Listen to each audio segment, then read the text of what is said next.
سورۃ النساء میں اللہ جل وعلا نے دو قسم کے توبہ کرنے والوں کا ذکر فرمایا ہے۔ توبہ دونوں قسم کے لوگ کرتے ہیں، لیکن ایک وہ طبقہ ہے کہ جن کی توبہ اللہ جل وعلا قبول فرماتا ہے، اور دوسرا وہ ہے جن کی توبہ ہی نہیں ہے۔ ہم نے اپنے آپ سے پوچھنا ہے کہ ہمارا شمار کون سے طبقے میں ہوتا ہے۔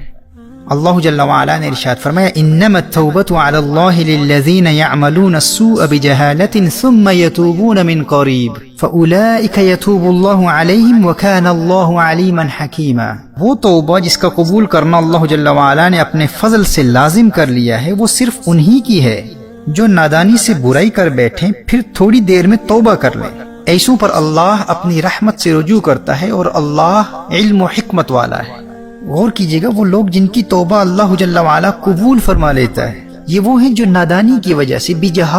جہالت کی وجہ سے گناہ کرتے ہیں۔ یعنی وہ نادان اس وقت شیطان کے فریب میں آ گئے، شیطان نے ایسا حملہ کیا اور گناہ کی لذت ایسی غالب آ گئی کہ اس لمحے وہ اس گناہ کے نتائج کو ہی بھول گئے۔ وہ کوئی گناہوں بھری زندگی گزارنے کا ارادہ نہیں رکھتے تھے۔ ایک پلاننگ کے تحت گناہوں بھری زندگی گزارنا یہ کوئی ان کا لائف سٹائل نہیں ہے۔ وہ نیک بننے کی کوشش کر رہے ہیں اور گناہوں سے بچ کر رہنے والے متقی لوگوں کا لائف سٹائل اپنانا چاہتے ہیں۔ بس اپنی نادانی کی وجہ سے شیطان کے جال میں ایسے پھنس جاتے ہیں کہ جب وہ حملہ کرتا ہے تو وہ خود پر قابو نہیں پا سکتے، لیکن گناہ کے فوراً بعد انہیں اس بات کا احساس ہو جاتا ہے کہ میرا اللہ دیکھ رہا ہے اور میں نے اتنی بری حرکت کی۔ اب وہ بغیر تاخیر کے آئندہ گناہ نہ کرنے کے پختہ ارادے سے فوراً سچی توبہ کر لیتے ہیں۔ فرمایا شرط یہ ہے ثم یتوبون من قریب، بغیر کسی تاخیر کے فوراً توبہ کر لیتے ہیں۔ ایسے لوگوں سے اگر بار بار بھی گناہ ہو جائے تو اللہ جل وعلا ان کی سچے دل سے کی گئی فوری توبہ کو قبول فرما لیتا ہے، اور کوئی اللہ جل وعلا کو دھوکہ نہیں دے سکتا۔ فرمایا وَكَانَ اللَّهُ عَلِيمًا حَكِيمًا، اللہ علم و حکمت والا ہے، وہ جانتا ہے کہ انہوں نے آئندہ گناہ نہ کرنے کا پختہ ارادہ کر لیا ہے۔ میرے بھائی اور بہنوں، یہ وہ طبقہ ہے جو گناہوں بھری زندگی کو اپنا لائف سٹائل نہیں بناتا۔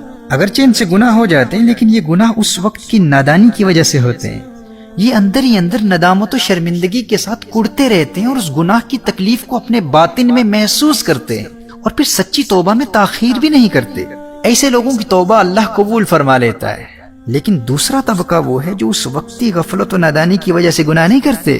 بلکہ انہوں نے اپنے دل میں گناہوں بھری زندگی گزارنے کا فیصلہ کر لیا ہوتا ہے۔ یہ ان کا لائف سٹائل بن چکا ہے، اسی لیے گناہ کے ارتکاب کے فوراً بعد یہ لوگ توبہ نہیں کرتے۔ قرآن کریم میں فرمایا وَلَيْسَتِ التَّوْبَةُ لِلَّذِينَ يَعْمَلُونَ السَّيِّئَاتِ حَتَّى إِذَا حَضَرَ أَحَدَهُمُ الْمَوْتُ قَالَ إِنِّي تُبْتُ الْآنَ، اور وہ توبہ ان کی نہیں جو گناہوں میں لگے رہتے ہیں یہاں تک کہ جب ان میں سے کسی کو موت آئے تو کہے اب میں نے توبہ کی۔ محترم احبہ، یہ وہ طبقہ ہے جن کی توبہ قبول نہیں کی جاتی۔ غور کیجیے گا، اس آیہ مبارکہ میں بجہالت نہیں فرمایا، یعنی نادانی، غفلت اور جہالت کی وجہ سے شیطان کے شکنجے میں پھنس گئے اور گناہ ہو گیا۔ نہیں، جن کی توبہ قبول نہیں ہوتی یہ وہ لوگ ہیں یعملون السیئات، جنہوں نے گناہوں کو ایک پلاننگ کے تحت اپنا لائف سٹائل بنا لیا ہے۔ انہوں نے اپنی زندگی کو پلان کر لیا کہ صاحب 10 سال میں نے گناہ کرنے ہیں، اس کے بعد توبہ کر لوں گا۔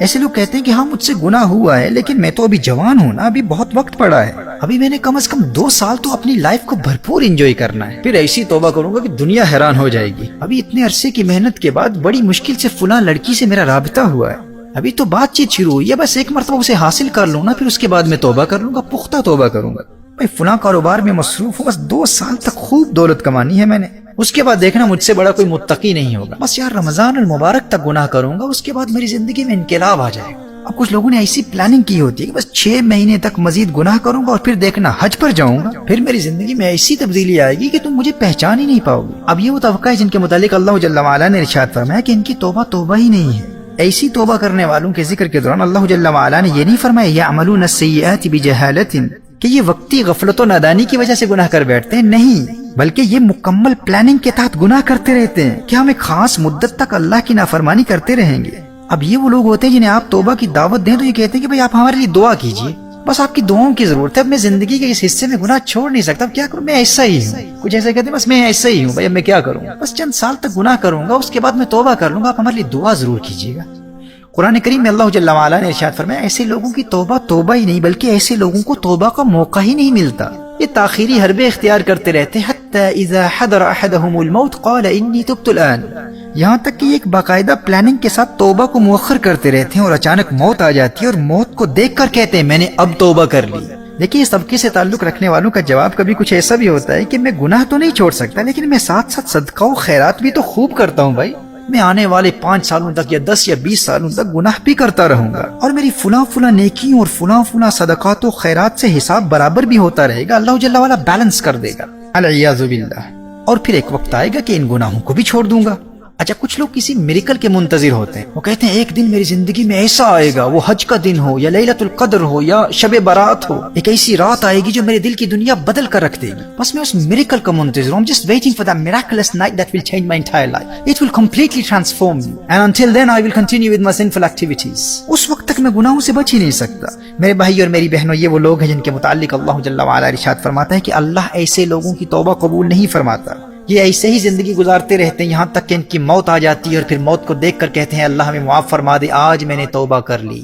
اب ہم نے اپنے آپ سے پوچھنا ہے کہ ہمارا تعلق توبہ کرنے والی کس جماعت سے؟ اب دیکھیے، گنہگار دونوں ہیں، گنہگار وہ بھی تھے، گنہگار یہ بھی ہیں۔ وہ پہلے طبقے کے لوگ بھی گناہ کرتے ہیں، اور ممکن ہے کہ اس دوسرے طبقے کے لوگوں کی بنسبت عملاً ان سے گناہ زیادہ بھی ہو جاتے ہوں، لیکن گناہوں بھری زندگی گزارنا ان کا لائف سٹائل نہیں ہے، وہ کسی پلاننگ کے تحت گناہ نہیں کرتے، وہ ایک پاکیزہ زندگی گزارنا چاہتے ہیں، لیکن ایمان کی کمزوری کی وجہ سے شیطان کے فریب میں آ کر اگر ان سے گناہ ہو جائے تو وہ اللہ سے ڈرتے رہتے ہیں، اندر ہی اندر کوڑتے رہتے ہیں۔ حدیث شریف میں آتا ہے نا، اگر نیکی انسان کے دل میں خوشی پیدا کر دے، انسان کو خوش کر دے تو انسان مومن ہے، اور اگر گناہ کی وجہ سے انسان کے دل میں درد اور تکلیف محسوس ہو تو یہ ایک مومن ہونے کی علامت ہے۔ لیکن تباہی اور بربادی کے راستے پر وہ ہے جو نیکی کرے اسے خوشی محسوس نہ ہو، اور گناہ کرے اور دل میں تکلیف ہی محسوس نہ ہو۔ جب گناہ کا احساس ہی ختم ہو گیا تو انسان کی زندگی میں یہ سب سے خطرناک مرحلہ ہے، ایمان کے سلب ہونے کا اندیشہ ہے۔ تو وہ لوگ جو کسی پلاننگ کے تحت گناہ نہیں کرتے، اور اگر گناہ ہو جائے تو وہ اللہ سے ڈرتے رہتے ہیں اور اندر ہی اندر کوڑتے رہتے ہیں، گناہوں کے درد کو محسوس کرتے ہیں، اور جب نادانی اور غفلت سے گناہ ہو جائے تو ایک لمحے کے لیے بھی تاخیر نہیں کرتے،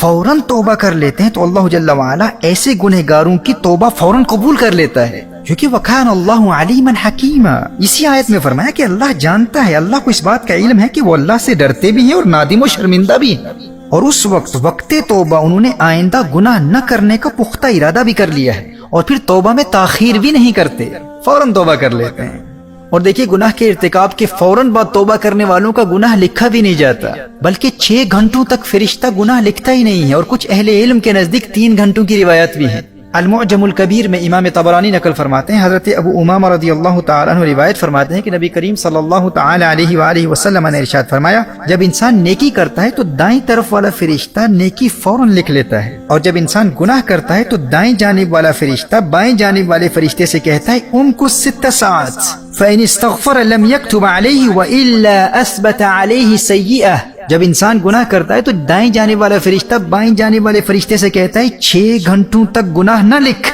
اب اگر 6 گھنٹوں کے اندر بندہ توبہ کر لیتا ہے تو اس کا وہ گناہ لکھا ہی نہیں جاتا، اور اگر توبہ نہیں کرتا تو 1 گناہ لکھا جاتا ہے۔ امام سیوطی فرماتے ہیں یہ حدیث صحیح ہے، لیکن یاد رکھیے یہ اس کے لیے جس سے غفلت کی وجہ سے گناہ ہو جائے، اس کے لیے نہیں جو مکمل پلاننگ کے ساتھ گناہ کرتا ہے اس ارادے سے کہ میں 6 گھنٹوں کے اندر توبہ کر لوں گا تو گناہ لکھا ہی نہیں جائے گا۔ ایسا شخص بھی اس دوسرے طبقے میں شمار ہوتا ہے جو گناہوں کو پلان کرتا ہے، بلکہ جو 6 گھنٹوں کے اندر توبہ کرنے کے ارادے سے گناہ کرتا ہے تو ایسے انسان کا ایمان ہی سلب ہو سکتا ہے، کیونکہ وہ اللہ کی رحمت کا مذاق اڑا رہا ہے۔ تو محترم احبہ، اللہ جل وعلا سے ڈرتے رہو، اور اگر غفلت کی وجہ سے گناہ ہو جائے تو توبہ میں تاخیر نہیں کرنی، آئندہ گناہ نہ کرنے کے پختہ ارادے سے فوراً توبہ کر لینی ہے۔ ہم انسان ہیں، ہم سے گناہ ہو سکتے ہیں، لیکن اللہ جل وعلا کی پناہ مانگی اس حالت سے جب انسان توبہ کرنے والوں کے دوسرے طبقے میں شامل ہو جاتا ہے۔ سچی توبہ سے محبت کرتے رہو اور اپنا محاسبہ کرتے رہو، خود سے پوچھتے رہو کہ ہمارا شمار توبہ کرنے والوں کے کون سے طبقے میں ہوتا ہے۔ کہیں ہم اس خوش فہمی کا شکار تو نہیں ہے کہ 2 سال بعد گناہ سے توبہ کرنے کا موقع مل جائے گا، یا حج میں توبہ کر لیں گے، رمضان المبارک میں توبہ کر لیں گے، فلاں حرام کاروبار میں کامیاب ہو جائیں پھر توبہ کر لیں گے۔ اگر گناہوں بری زندگی کی پلاننگ کر کے ایک خاص مدت کے لیے بھی گناہوں بری زندگی کو اپنا لائف سٹائل بنا لیا تو ہم اللہ کے غضب اور عذاب اور تباہی اور بربادی کے راستے پر گامزن ہیں۔ اور اگر ہم نے گناہوں کو اپنا لائف سٹائل نہیں بنایا لیکن غفلت کی وجہ سے کبھی گناہ ہو جاتے ہیں، لیکن ہم ندامت اور شرمندگی کے ساتھ بغیر کسی تاخیر کے فوراً توبہ کر لیتے ہیں، تو پھر توبہ سے محبت کرتے رہو۔ وہ دن دور نہیں ہے کہ تمہاری سچی توبہ کی برکت سے اللہ جل وعلا تمہارے دل کو گناہوں سے پاک فرما دے گا۔ بس شرط یہ ہے کہ اگر گناہ ہو جائے تو توبہ میں تاخیر نہیں کرنی، جیسے قرآن میں فرمایا ثم یتوبون من قریب،